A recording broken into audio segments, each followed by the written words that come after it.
Iran সমর্থিত Yemen সশস্ত্র বিদ্রোহী গোষ্ঠী হুতিকে শায়েস্তা করতে ইয়েমেনের ভেতরে মার্কিন নেতৃত্বাধীন যৌথ বাহিনীর হামলা মধ্যপ্রাচ্যে যুদ্ধের বিপজ্জনক সম্ভাবনা তৈরি করেছে। উল্টো লোহিত সাগর থেকে ভূমধ্য সাগরে পণ্যবাহী পশ্চিমা জাহাজে আগের চেয়ে কয়েক গুণ বেশি হামলা শুরু করেছে। শুধু তাই নয়, লোহিত সাগরে পশ্চিমাদের যুদ্ধ জাহাজকেও লক্ষ্যবস্তু বানাচ্ছে হুতিরা। এবার নজর দিচ্ছে ইসরায়েলের ভূখণ্ডের দিকে, যার ছোট্ট একটি মহড়াও দিয়েছে ইসরায়েলের গুরুত্বপূর্ণ বন্দর হাইফাতে ক্রুজ মিসাইল ছুড়ে। হুতিরা বারবার বলছে তাদের হামলা বন্ধ করার একমাত্র উপায় হল গাজায় যুদ্ধ বন্ধ করা, শিগগিরই স্থায়ী যুদ্ধবিরতি কার্যকর করা এবং ফিলিস্তিনের স্বাধীনতা ও সার্বভৌমত্ব নিশ্চিত করা।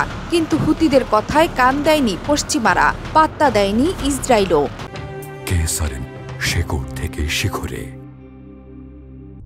কিন্তু হঠাৎ করেই দৃশ্যপট পাল্টে গেল।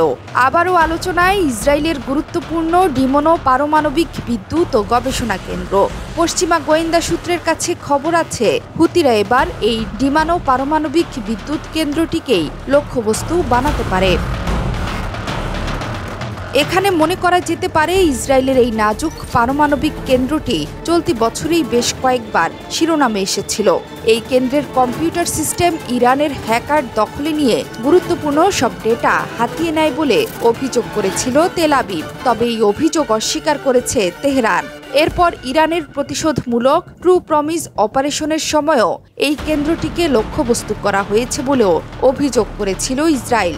এবার যথারীতি সেটাও অস্বীকার করেছে ইরানের বিপ্লবী গার্ড।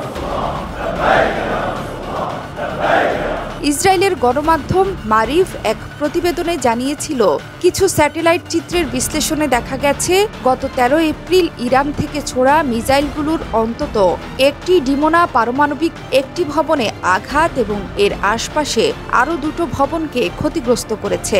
ইরান এই প্রতিবেদনকে মন গড়া বলে উল্লেখ করেছে। ইরানের মিসাইল কাণ্ডের কিছুদিন পর আরেকটি খবরে বিশ্ব নড়ে চড়ে বসে, আর সেটি হলো ডিমোনো পারমাণবিক কেন্দ্রে হামলার জন্য প্রশিক্ষণ ও মহড়া নিয়েছে ইয়েমেনের সশস্ত্র গোষ্ঠী হুতি।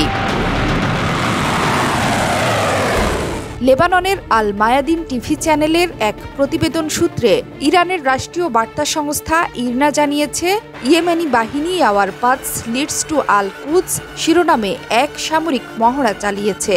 এর মধ্যে রয়েছে ডিমোনা পারমাণবিক কেন্দ্রে আঘাত হানা, নেগেভ মরুভূমিতে ইসরায়েলি ঘাঁটিতে অভিযান, ইহুদি বসতি এবং ইসরায়েলকে দেয়া আমেরিকা ও ব্রিটেনের যে কোনো কিছুকে লক্ষ্যবস্তু বানানো, মিসাইল, ড্রোন আর ভারী অস্ত্র চালানোয় দক্ষ ইয়েমেনি বাহিনীর 6ঠতম সামরিক অঞ্চল এই মহড়ায় অংশ নেয়। হুতিদের এই মহড়া ইসরায়েলের নৌবন্দর হাইফাতে হামলা এবং একদিনে 3 দেশের 4 জাহাজে মিসাইল আক্রমণ চালানোর ঘটনায় এখন রীতিমতো অশনি সংকেত দেখছে পশ্চিমারা। আর রাতের ঘুম হারাম করে আবোল তাবোল কথা বলতে শুরু করেছেন তেল আবিবের নেতা বেনিয়ামিন নেতানিয়াহু। কারণ তিনি বেশ ভালো করেই জানেন ডিমোনো পারমাণবিক কেন্দ্রে কিছু হলে মুহূর্তেই ছারখার হবে ইসরায়েল। অন্যদিকে বড় কিছু করে দেখানোর হুঁশিয়ারি দিয়ে রেখেছে হুতি। ভয় একটাই, হুতিরা যা বলে তা করে দেখায়। জোহরা চৌধুরী, সেতু, ৭১।